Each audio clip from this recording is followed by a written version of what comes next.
No hay muchas cosas sobre las que prácticamente todo el mundo esté de acuerdo.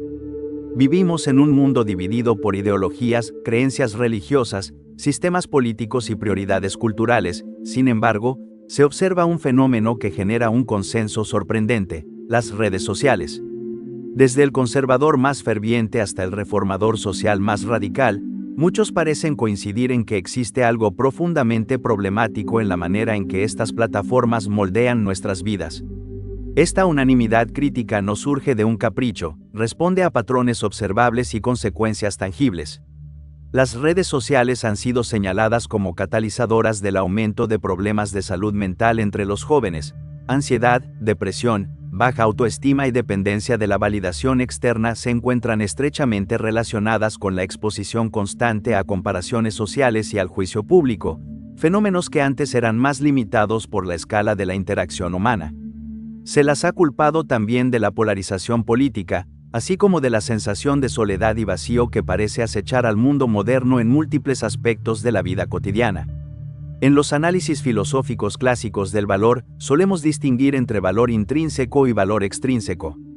Esto refleja de manera intuitiva si algo es valioso por sí mismo, o si requiere una relación con otra cosa para adquirir su valor. Por ejemplo, la vida humana suele considerarse como algo con valor intrínseco. Incluso si en el universo solo existiera una persona viva, muchos dirían que su vida seguiría teniendo valor. En cambio, el valor extrínseco depende de su relación con otras cosas. El valor monetario, por ejemplo, es extrínseco, pues depende de lo que la gente esté dispuesta a pagar por algo. Durante el auge de los tulipanes en la Holanda del siglo XVII, las personas estaban dispuestas a pagar sumas enormes por las flores, aunque nada había cambiado en las propiedades intrínsecas de los tulipanes. Su precio aumentó simplemente porque la demanda se disparó mientras la oferta no podía seguir el ritmo. Sin embargo, existe una distinción bastante sutil: el valor de culto, o valor privado, frente al valor de notoriedad. El valor privado de algo depende simplemente de su existencia. Por ejemplo, una reliquia sagrada en la fe católica tiene valor privado porque es venerada por el solo hecho de ser lo que es. Muchas de estas reliquias se muestran solo unas pocas veces al año y permanecen ocultas. El mero hecho de estar en su presencia ya se considera valioso, pues según la religión, es una forma de acercarse a Dios. El valor de exhibición, en cambio, es un tipo particular de valor extrínseco. Algo se valora por la atención que recibe. Por ejemplo, una compañía de cine puede hacer una maniobra publicitaria provocadora para obtener más prensa para su película.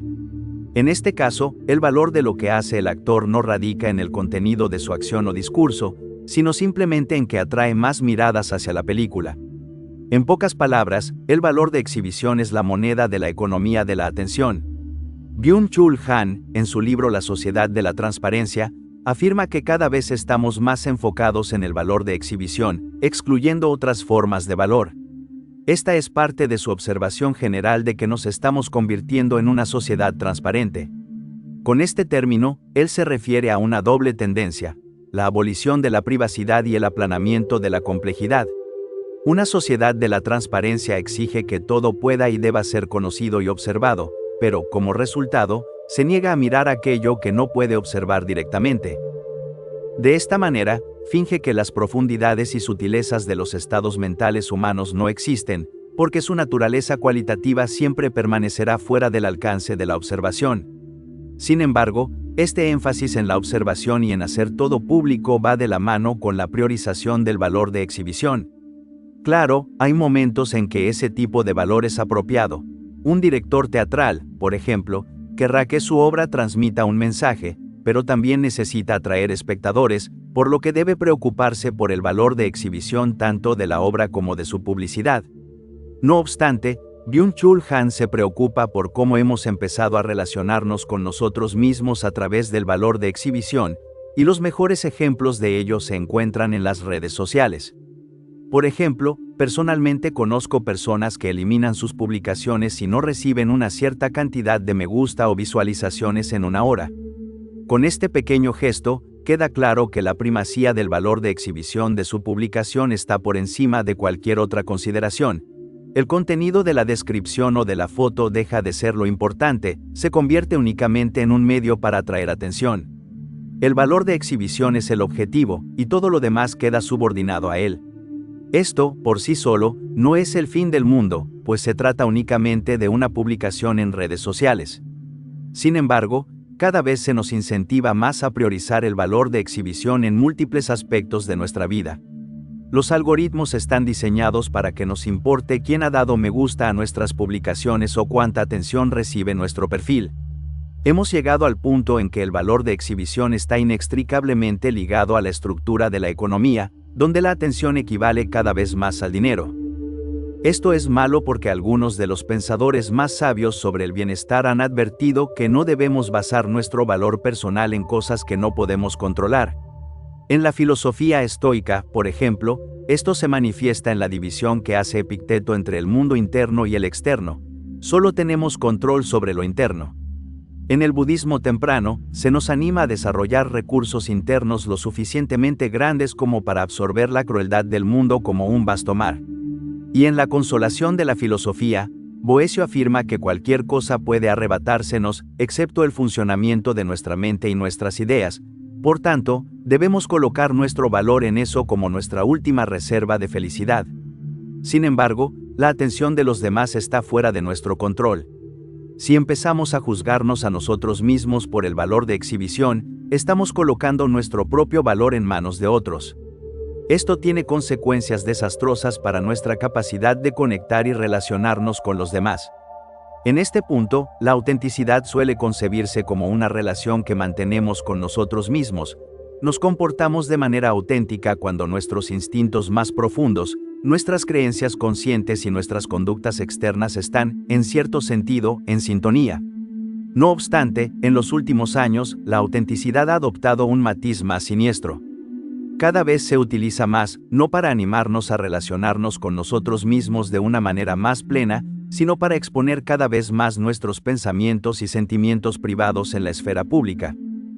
Por dar un ejemplo, pensemos en las tendencias de TikTok, donde la gente comparte momentos profundamente emocionales y vulnerables, publicándolos de inmediato para que todo el mundo los vea. En sí misma, no hay problema en esta elección individual. Sin embargo, desde la perspectiva de Han, esto puede volverse muy peligroso si se convierte en un patrón o, peor aún, en una presión social. Para Han, cuando mostramos todo nuestro ser al mundo público, desarrollamos simultáneamente una especie de intimidad forzada con una gran cantidad de desconocidos, mientras dañamos nuestra capacidad de conectar con las personas más cercanas a nosotros. Es una idea contraintuitiva, pero tiene sentido. Si exponemos demasiado de nosotros mismos en público, lo primero que ocurre es que reforzamos la primacía del valor de exhibición del que hablamos antes. Tomamos una parte potencialmente frágil y vulnerable de nuestro ser y la sometemos al juicio y la atención de los demás. Ya es bastante delicado que grupos de desconocidos juzguen nuestra apariencia, mucho más cuando se trata de nuestros estados emocionales más íntimos. Para Han, la demanda de transparencia implica precisamente este tipo de autenticidad forzada. La lógica de las redes sociales exige que seamos perfectos y, al mismo tiempo, que no ocultemos nada. Por lo tanto, acabamos llenos de sinceridades insinceras, de autenticidad inauténtica y de honestidad irónica. Nos desnudamos ante la mirada pública con el mensaje implícito de que no existe nada más en nosotros que eso. Este es casi el caldo de cultivo perfecto para crear relaciones parasociales, esa sensación de cercanía emocional con alguien que nunca hemos conocido y con quien, en realidad, solo interactuamos como con un objeto en una pantalla. Han sugiere que la estructura de incentivos de una sociedad de la transparencia nos anima a convertirnos en objetos para el disfrute parasocial de los demás. Debemos dar la impresión de no tener nada privado ni oculto, mientras nos sometemos constantemente al juicio de otros que pueden rechazarnos libremente, sin consecuencias. Si a esto añadimos el hecho de que nos valoramos a nosotros mismos según nuestro valor de exhibición, se entiende por qué esto causa tanta angustia psicológica y existencial. Por otra parte, Han se preocupa profundamente de que toda esta intimidad forzada dañe nuestra capacidad de formar una cercanía real con otros. Para él, la verdadera conexión interpersonal se construye a partir de un equilibrio entre ocultamiento y apertura. En su extremo más radical, teme que esto se transforme en una especie de narcisismo autodestructivo, en el cual todo lo que hacemos no está al servicio de los demás, ni siquiera de nosotros mismos, sino de esa extraña versión exhibida de nosotros creada para absorber la atención y la admiración ajenas, sin importar quiénes sean esos otros. Aristóteles dijo una vez que, si alguien es amigo de todos, en realidad no es amigo de nadie. Aquí reconoce que forjar una conexión íntima genuina con otra persona implica primero reconocer que es diferente de ti, con sus propios pensamientos, sentimientos y deseos, y luego dar el paso adicional de valorar esos pensamientos y sentimientos por encima de los de otras personas, e incluso, a veces, por encima de los tuyos propios. Para Han, cuanto más ponemos sobre la mesa para el consumo público, más nos convertimos en una especie de exhibición artística improvisada, un objeto destinado al disfrute de otros, en lugar de un sujeto pleno capaz de formar lazos genuinos con otros sujetos. La demanda de transparencia, que es la exposición total y desnuda de nuestro ser ante el mundo, nos arrebata la libertad, dejándonos extremadamente vulnerables y convirtiéndonos en una especie de objeto obsceno, sin ningún aspecto que quede reservado para unos pocos elegidos. Dado todo lo anterior, hazte la siguiente pregunta: ¿acaso es realmente necesario que publiquemos cada aspecto de nuestra existencia?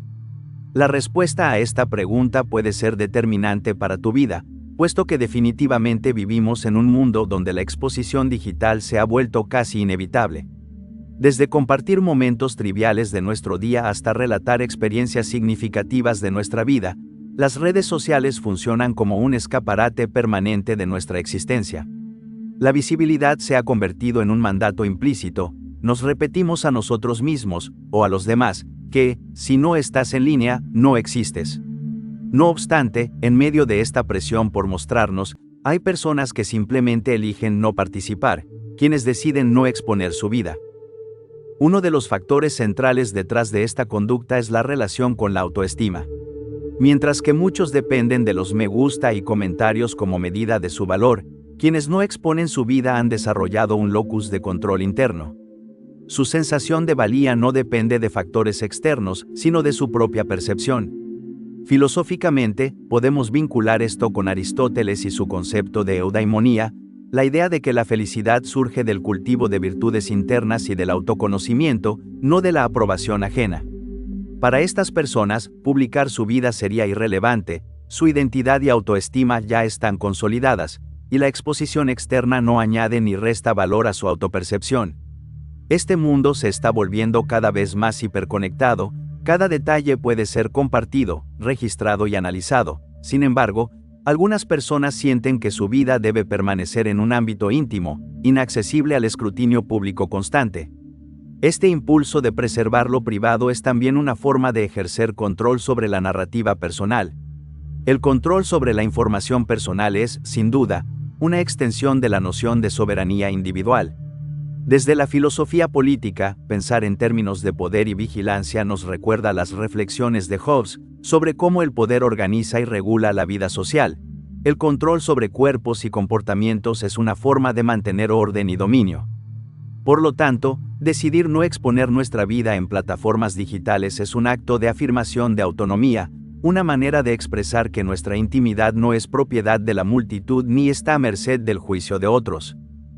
En cierto punto, todos tenemos vulnerabilidades, aspectos de nosotros mismos que preferimos mantener en privado. Sin embargo, al integrarnos en grupos o seguir lo que la mayoría hace, a veces comenzamos a publicar y compartir estas facetas personales. La psicología social ha demostrado que la percepción de ser evaluado activa circuitos de estrés en el cerebro, de manera similar a la respuesta ante amenazas físicas. Lo repito porque es importante entenderlo. Debemos reflexionar sobre cómo nos relacionamos con la validación externa en el contexto de las redes sociales. Publicar constantemente puede transformar nuestras acciones y pensamientos en una búsqueda de aprobación, de modo que el valor de lo que compartimos deja de depender de su significado intrínseco y pasa a medirse por la atención que recibe, tal como señala Byung-Chul Han. El intercambio constante de energía en las redes puede ser agotador debido a la sobreestimulación sensorial. La sobreexposición a comentarios, notificaciones y mensajes activa sistemas de estrés crónico, reduciendo la capacidad cognitiva y emocional para el pensamiento profundo. Anteriormente hablamos de la autenticidad, y este concepto adquiere especial relevancia al analizar las redes sociales. Exponer nuestra vida implica una construcción social.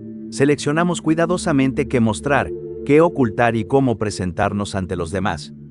Para algunas personas, este proceso puede sentirse como una distorsión de su identidad.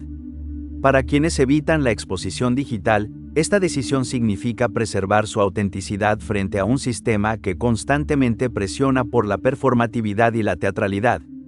Vivir ajustándose a las expectativas de la sociedad digital puede fragmentar el yo. Abstenerse de mostrar nuestra vida en línea es una manera de mantener un yo íntegro, coherente y consciente. A lo largo de la historia, exponerse públicamente siempre ha tenido consecuencias. Desde los dramaturgos griegos que afrontaban el escrutinio de sus ciudades, hasta los autores y pensadores cuyas ideas eran debatidas y ridiculizadas, la visibilidad ha implicado riesgos y sacrificios. Un ejemplo clásico es el de Sócrates, el filósofo ateniense. Sócrates dedicó su vida a cuestionar las creencias, valores y normas de su ciudad, educando a sus discípulos para que pensaran críticamente y examinaran la vida. Su constante cuestionamiento lo hizo muy visible en la esfera pública, pero también generó descontento. Muchos atenienses se sintieron atacados o avergonzados por sus enseñanzas y críticas. El precio de esa visibilidad fue enorme. Sócrates fue acusado de corromper a la juventud y de impiedad, lo que lo llevó a ser juzgado en el 399 a.C. Tras ser condenado, se le ofreció la posibilidad de exiliarse, pero él la rechazó, pues consideraba que abandonar sus principios sería peor que la muerte. Finalmente, fue condenado a beber cicuta, pagando con su vida por mantenerse fiel a sus ideas y por la exposición de su pensamiento crítico en la sociedad. Este ejemplo histórico ilustra cómo la visibilidad pública siempre ha tenido un costo. Lo que cambia actualmente es la escala. Las redes sociales amplifican la exposición a millones de personas, muchas de las cuales son desconocidas. La diferencia no es solo cuantitativa, sino cualitativa. La constante vigilancia digital ejerce una presión sobre el individuo que antes solo se encontraba en el ámbito público limitado. Es importante reconocer cómo funciona nuestro cerebro, especialmente en relación con las redes sociales y las publicaciones constantes que hacemos. La dopamina, neurotransmisor asociado con el placer y la recompensa, se libera con cada interacción positiva en redes sociales.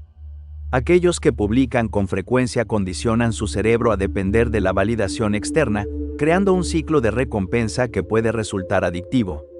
Evitar publicar es, en cierto sentido, una manera de preservar la homeostasis emocional, evitando la dependencia de estímulos externos para mantener la estabilidad interna. En la Biblioteca de Babel de Jorge Luis Borges, se nos presenta una especie de infierno, una biblioteca infinita que contiene todas las combinaciones posibles de letras que caben en un libro de 410 páginas. El problema de quienes viven en ese infierno no es la falta de datos, tienen una cantidad abrumadora de información, pero carecen de cualquier forma de darle sentido, de clasificarla de modo que lo relevante salga a la superficie y lo irrelevante quede atrás. Durante gran parte de la historia humana, la información era un recurso escaso, los libros eran raros y las tasas de alfabetización tan bajas que acceder al conocimiento dentro de un libro ya era un desafío. Actualmente, ocurre lo contrario, somos constantemente bombardeados por más información de la que podríamos procesar o comprender. Esto está cada vez más centralizado en las plataformas de redes sociales. El 41% de los jóvenes de entre 18 y 24 años en el Reino Unido dice que las redes sociales son su principal fuente de noticias. Byung-Chul Han sostiene que estamos incentivados a producir y recolectar niveles insanos de información, así como a compartir enormes cantidades de datos sobre nosotros mismos, y que esto no es necesariamente beneficioso. En otras obras, Byung-Chul Han habla del valor de demorarse en una sola idea durante mucho tiempo, de contemplar y habitar un pensamiento, algo que hoy parece casi imposible. Él elogia el tipo de concentración suave y exploratoria que surge cuando permitimos que nuestra mente se desacelere y se ocupe de un solo objeto. La elección de no exponernos en redes sociales es un acto de autonomía, resistencia cultural y respeto por el propio bienestar psicológico y emocional. Este acto nos recuerda que nuestra valía no está determinada por la opinión de los demás y que la libertad personal y la autenticidad pueden y deben preservarse, incluso en un mundo obsesionado con la visibilidad. Como decía Epicteto, no son las cosas en sí mismas las que nos perturban, sino las opiniones que tenemos sobre ellas. En este caso, la opinión de los demás no define nuestra valía, y elegir no publicar aspectos de nuestra vida es una manifestación concreta de esa filosofía. Tal como nos enseña Byung-Chul Han, la transparencia es la exigencia de la sociedad neoliberal, la obligación de mostrarse, de ser visible, de ser reconocible.